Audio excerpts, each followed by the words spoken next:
Hello students, today we are going to see the second part of kinematics that is called the equation of motion. I have no intention of deriving these three formulas as we have done already in class 9.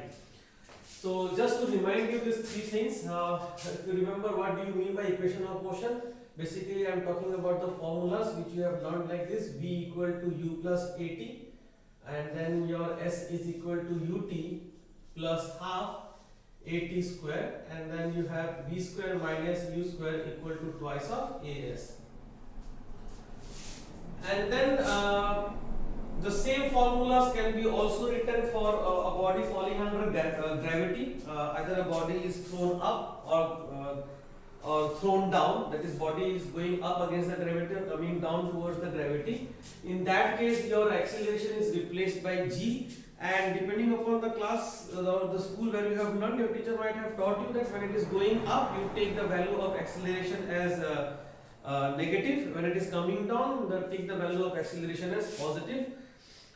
It's well and good, it looks it's fine, no problem with that, but as such when we go for class 11 we always stick to some logic, and that logic is, let's not complicate the things. That's the entire logic. So the whole intention is that in today's class I am going to teach you about this equation, because I have seen students struggling with these equations when it comes to the concept of distance and displacement. Okay, so my main focus will be on this, and it will take 2 or 3 classes so that this entire thing becomes clear. So in today's class I will just teach you how to use this formula, especially under free fall. That means a body is moving under gravity, either thrown up or thrown down.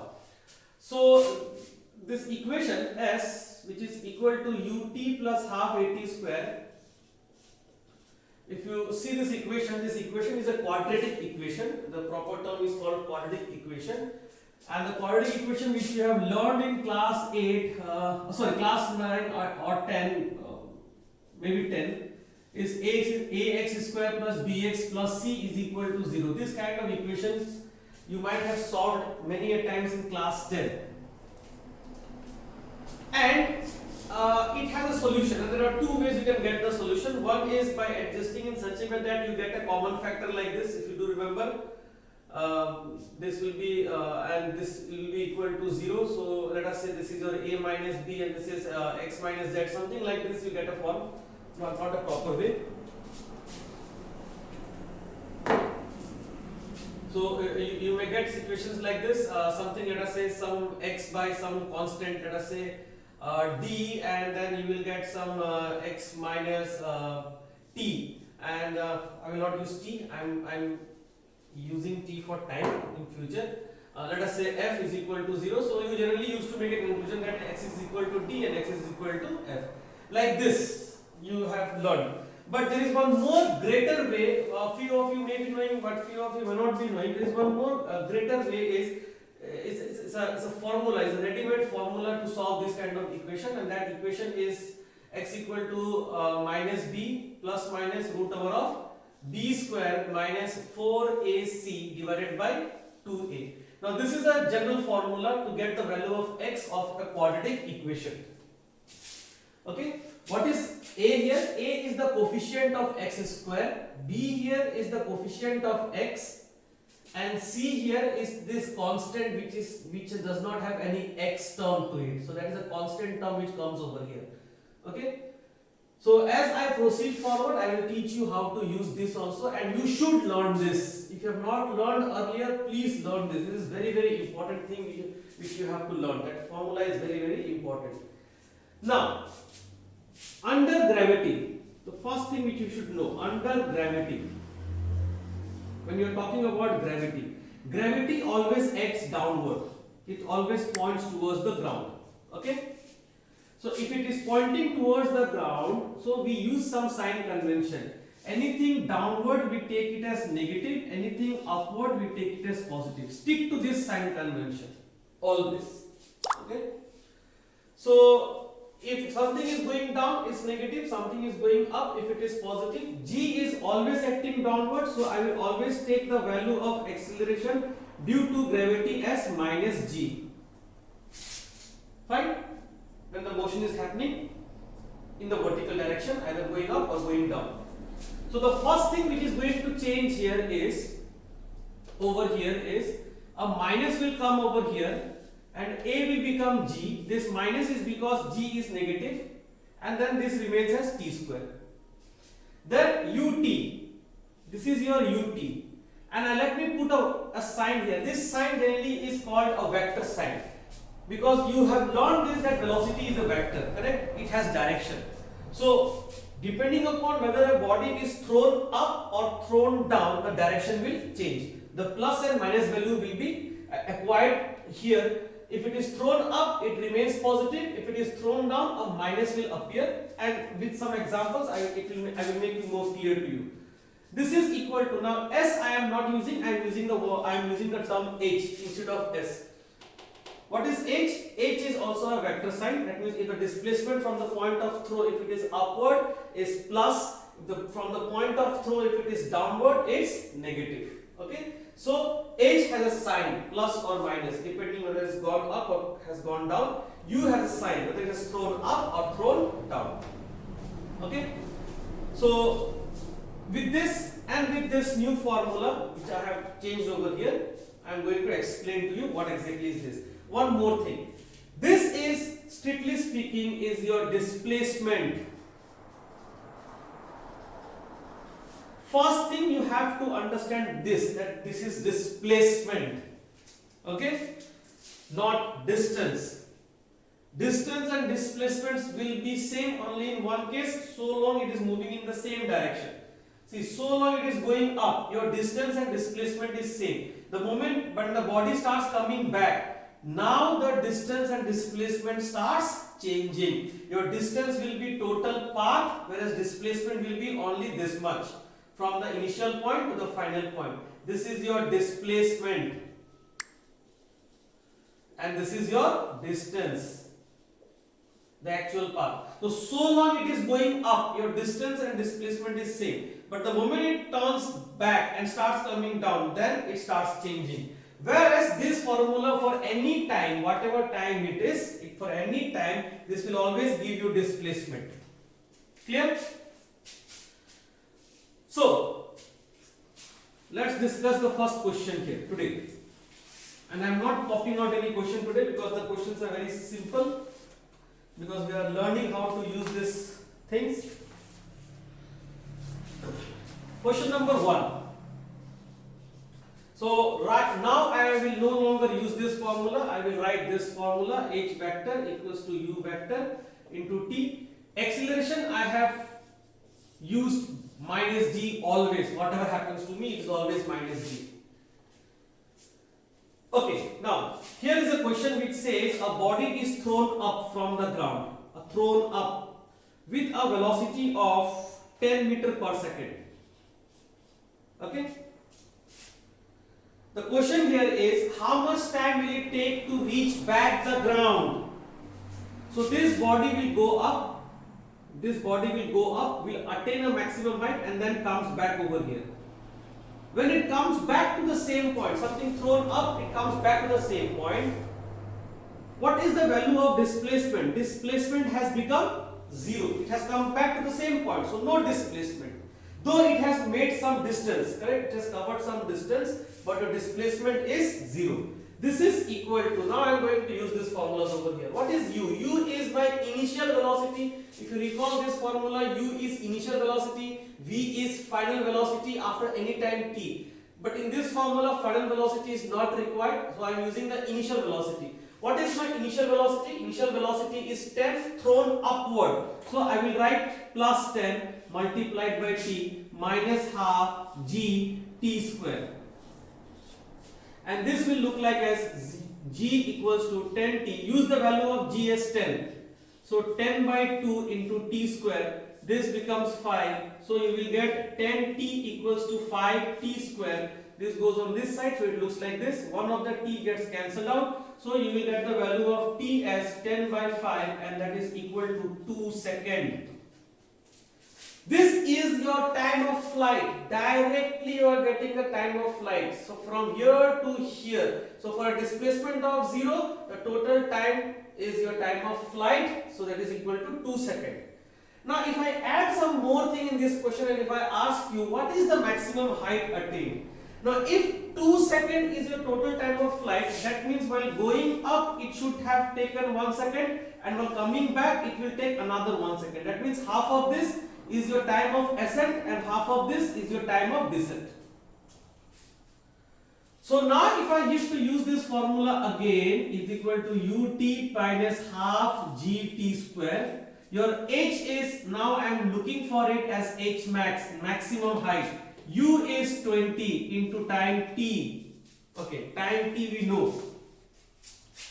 So if this is your maximum height attained, h max, now that is attained at how much time? That is attained at a time of 1 second. So I will put the value of time as 1 second minus half into 10 g value into t square, that is 1 square. And then your h max I can find as 20, this will become 5, 5 into 1 square is 5, so minus 5 is equal to 15 meter is your maximum height attained. And now you can find distance. Distance is the actual path, so 15 going up, 15 coming down, distance becomes 30 meter. See, so simply we can get all these things. So this is very strong formula, I must say this. Question number 2.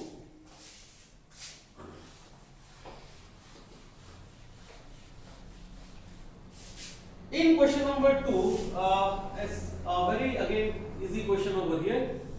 You have a building. This building will come very often. We have just started. A building of height 100 meters. A body here is thrown up with a velocity of 10 meters. Obviously it will go up and then come back here. If I use this formula says that h is displacement. Displacement means from here to here. Now this is the point of throw. From the point of throw, this is my initial position and this is my final position. So from initial to the final position, the body has been displaced from here to here overall. So if it is displaced downward from the initial position, the value of h I have to write as minus 100 meter. Correct? And now if I use this formula and if I put the data over here, h equals to ut minus half gt square. So h is minus 100 equals to u. The value with which it is thrown up is 10 meter per second in this question. So it is thrown up. So it's 10 into t minus half. Put the value of g as 10 into t square, and then I will start simplifying this. So minus 100 equals to 10t, this becomes 5, so it becomes minus 5t square. Take this 5t square on this side, 10t in this side, minus will become plus, plus will become minus. So you will get 5t square minus 10t minus 100 equals to 0. And then there is a 5 which is a common multiple over here, so I can write here as t square minus 2t minus 20 equals to 0. Now look at here, look at this very carefully. This is nothing but exactly this format. Here x is the variable, the unknown, and here t is the unknown. Okay? So if I compare here, what is the coefficient of x square? That is t square here. Coefficient of t square is nothing. Nothing means 1 is there. Okay? So the value of a is 1 from this formula. What is the coefficient of x? We call that as b. So what is the coefficient of t? So it is minus 2. Can you see a minus over here? There is a plus here. So it was plus b. Okay? This minus is in the formula. This minus is in the formula. So it's b over here. So here, or if you feel like you're not understanding, then you can write the same thing like this. You can write the same equation like this. Make it plus, put a minus in the bracket. Make it plus, put a minus in the bracket. Okay? Now you see here that the value of a is 1, the value of b is minus 2, and the value of c is minus 20. And then I am going to use this in the formula. So x is the variable here, t is the variable here. So t will be equal to minus, in the formula there is a minus. What is the value of b? b is minus 2. Minus 2. Plus minus root over of b square. b square is minus 2. So minus 2 square minus 4, a is 1, c is minus 20, divided by whole thing by 2a, a is 1. So minus minus becomes plus, plus minus, root over of minus 2 square is 4, minus and minus, there is a minus over here, this minus and this minus will become plus. So this becomes plus, 420 is 80 divided by 2. So this you will get as 2 plus minus root over of 84 by 2. Now it's time to split them apart because there is a plus minus sign over here. So one of the root, let me call that as T1. T1 and T2, the two roots. The T1 will be equal to 2 plus root over of 84 by 2 and T2 will be equal to 2 minus root over of 84 by 2. Now for a common sense says that root over of 84 is more than 2, obviously, correct? So if this is more than 2, then 2 minus more than 2, this term will be negative. Time cannot be negative in physics. So I will discard this time. This time is not my answer. This root which I am getting, you can use your calculator to solve it. This time is a positive time and this is my answer, and that will give me the time of flight. That means the time taken by the body to start from here and to end up over here.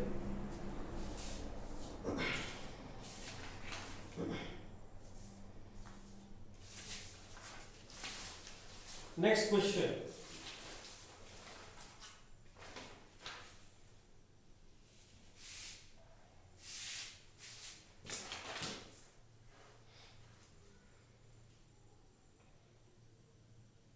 Third question.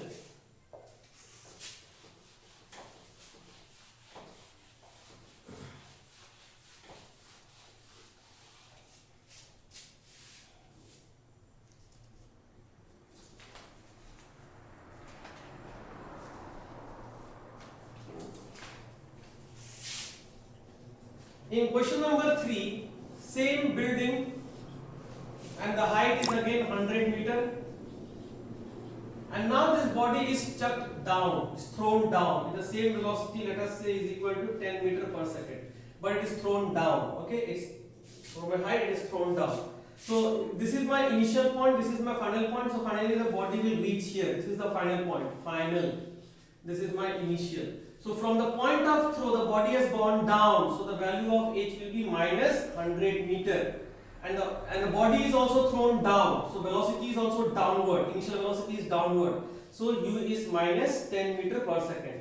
So if I use this formula of h equals to ut minus half gt square, your h is minus 100 equals to u is minus 10 into t minus half, g is 10 into t square, and this will be equal to minus 100 equals to minus 10t minus 5 t square, because this will become 5 over here.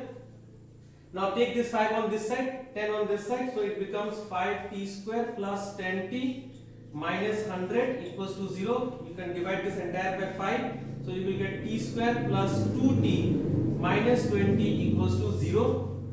This you can write as t square plus 2 into t plus of minus 20. So the value of a is 1, the value of b is 2, the value of c is minus 20. This is equal to 0. So if I do this calculation over here again, my value of b is 2. So this minus goes out. Okay, this minus is not there. So this minus sign in the formula. The formula has an inbuilt sign of minus. So 2, there is no minus sign now. So it's 2 here. Plus minus root over of only 2 square minus 4, a is 1, c is minus 20. So this will be now equal to minus 2 plus minus root over of, this is again 4 plus 80 divided by 2, and now it's time to make them to split them. So let us say this is time t1, let us say this is time t2. So t1 will be equal to minus 2 plus root over of 84 divided by 2, and t2 will be equal to minus 2 minus root over of 84 divided by 2. Now this term, clear indication minus 2 minus 84, root 84. This is clear indication that this is negative. So I will not take this time, and I will take this time, because root over of 84 is more than 2. So minus 2 plus more than 2 is positive. So this is my answer. Okay. So this is how you do You can use calculator, no issue, because we are in a state of beginning the syllabus. So I want you to learn the formula. Now you may say, sir, it's not easy for us to digest and all. It's okay. Sometimes it happens that in order to learn new things, you may have to erase some old concepts. So better you erase some old concept if you have any. Those old concepts will be of no use for us because these are the new techniques. More things will get complicated, and this is how you can save your life. Okay. So more will be discussed and more will be given as prep. Thank you for watching.